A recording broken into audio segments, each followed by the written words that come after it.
afternoon, everyone. I'm Frank Riggs, Republican candidate for governor of Arizona. I'm delighted to be joined by my beautiful family and my dearest friends and supporters in welcoming a very close friend of the Riggs family, Rick Santorum, back to Arizona.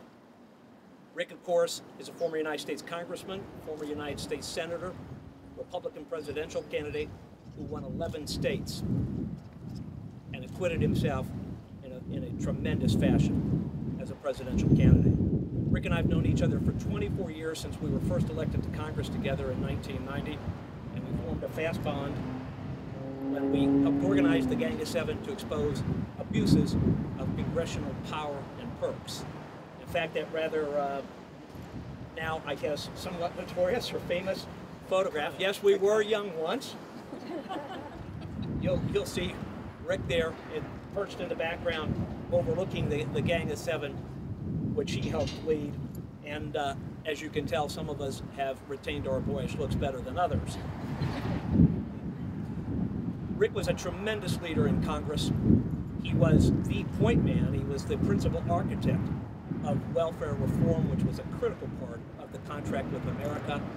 Thanks to his leadership on welfare reform, we fundamentally reformed welfare as we knew it by imposing time limits on welfare benefits and requiring able-bodied recipients to work or seek job training assistance and job placement assistance. Rick was a leader in the United States Senate, which is a position that demonstrates the support and confidence that he had from his Republican colleagues in the Senate. And Rick demonstrated again a broad leadership expertise as a member of the Senate, very actively involved in foreign affairs, warning in a very prescient fashion of the emergence of the Iranian threat.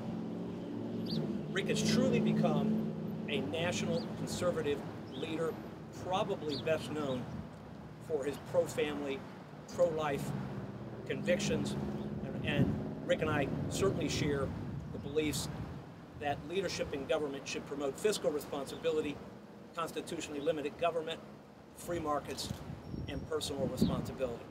So again, it's an absolute delight to welcome Rick Santorum, our good friend, back to Arizona.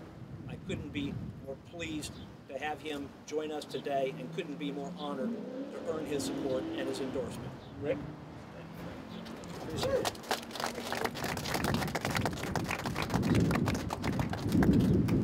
Well, it's a real pleasure to be here with my good friend and colleague. And yes, you do still look young, Frank.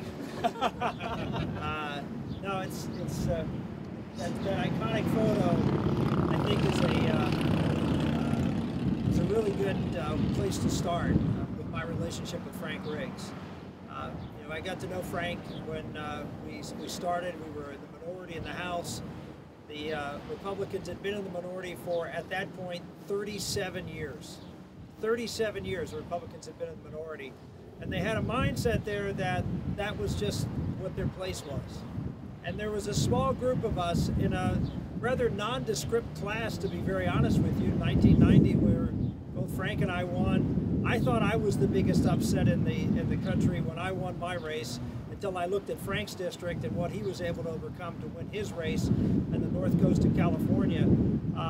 He really was a remarkable candidate who won a race there, and there was a group of us, several of us had won races. Scott Klug, who was there, had won a race, again, very, very improbable race. Jim Nussle, the same. And we bonded together because we felt that the attitude of being a permanent minority, of not proposing ideas, of not fighting for the truth, identifying wrongs, was something that we just didn't come to Congress for. We didn't want to tolerate that.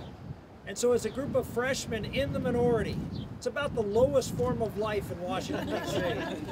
So as a group of minority freshman members, we decided to do something about it. And let me assure you that this Gang of Seven, we asked a lot of other people. We went to a lot of our colleagues and asked them to join us.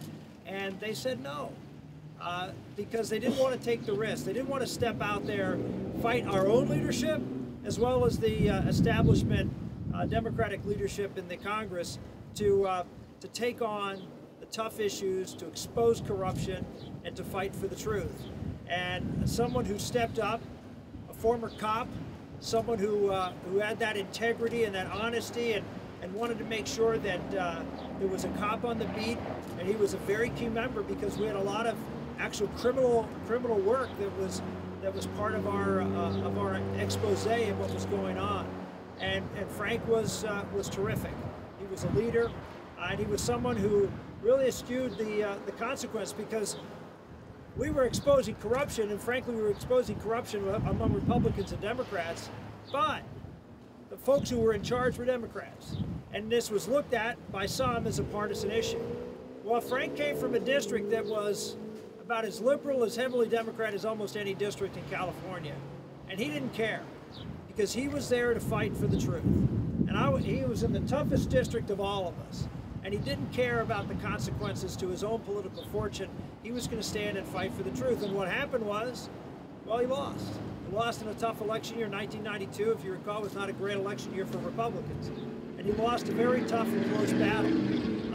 But this is another very important characteristic of Frank Riggs, and that is he's a fighter. And he doesn't give up. He doesn't quit on things. He stands for what he believes in. He continues to come back and fight. And he came back 2 years later and was able to come back and fight and get back into the Congress. And so this is a guy that is dogged, truthful, honest. And when he got back into Congress, he sunk his teeth into an issue which is important for the future of our country. I don't care if you're on the left or the right. I think we all realize that the education system in this country is failing. And the old style of doing education is simply not working. Government-run schools are simply not doing the best for our children. And someone took the lead on that issue. Again, a very tough issue, not an issue, frankly, that Republicans have been particularly good and active on, at least during that time. And Frank stepped forward and took leadership in that area for years, and then later, when he left the Congress, he took that issue on in his own personal private life and his business life. And if Arizona is looking for someone who understands education, who understands public education, and understands what it's going to take to improve the quality of public education, then you've got a guy right here as a governor that will transform this state in a way that will create opportunity for everyone. Those who are going to go to college and those who aren't going to go to college, but to give them the skills and give them the ability to be good citizens, to be responsible in their community, and add to the great value of the citizenry here in the state of Arizona. So that's the Frank Riggs I know. That's the reason I was excited to come here today and stand with him, a reformer, someone who's honest, someone who has core convictions, someone who is strong and principled, someone who is a devoted family man. You see his wife Kathy and his kids here. This is a guy who's got the whole package, and I'm excited to be here to lend my support to him. Thank you.